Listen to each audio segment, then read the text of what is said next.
బుచ్చి sir. నిన్న evening చాలా రోజుల తర్వాత, ఎందుకంటే లాస్ట్ 10 డేస్ నేను ఊళ్ళో లేను కాబట్టి కొంచెం చూడటం డిలే అయింది.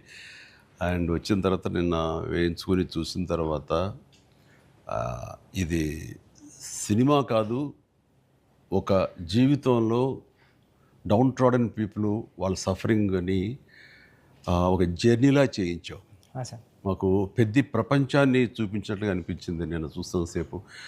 చూసిన తర్వాత కోలుకోవడానికి, తేరుకోవడానికి సార్. అది చాలా నిదట్లో కూడా అదే ఆలోచనలు, అదే విజువల్స్ అవి కనబడుతున్నాయి. అంటే అంత డీప్ ఇంపాక్ట్ ఇవ్వగలిగావు. అండ్ నీ ఆలోచనలు కానీ, నీ మస్తిష్కంలో నుంచి బయటకు వెలువడిన ఆ కథాంశం కానీ అంత డీప్ ఇంటూ అవర్ హార్ట్స్ అది టచ్ చేసింది. అంటే దాని ఇంటెన్సిటీ, ఆ కథ ఆనెస్టీ, ఆ కథ నిజాయితీ, ఆ, దాన్ని క్రియేట్ చేసిన నువ్వు కానీ, దాన్ని ప్రజెంట్ చేసినటువంటి విధానం కానీ, అండ్ ఫస్ట్ ఆఫ్ ఆల్ నీకు నేను మనస్ఫూర్తిగా నా అభినందనలు తెలియజేస్తాను.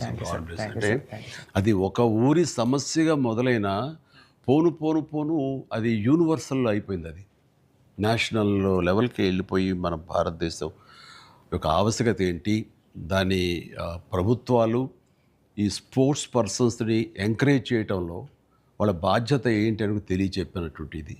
అయితే నువ్వు తీసుకున్న కథాంశం 89లో కాబట్టి నిజంగా పరిస్థితి చాలా దారుణంగా ఉండేది. అవును సార్. నువ్వు చెప్పిన ఈ ప్రయత్నం డెఫినెట్లీ అందులోనూ ఆలోచింప చేస్తాను అనిపించింది నాకు. అది చాలా మంచి ప్రయత్నం. ఒక సోషల్ మెసేజ్, ఒక దేశానికి సంబంధించి ఒక అవేర్నెస్ కానీ మరింత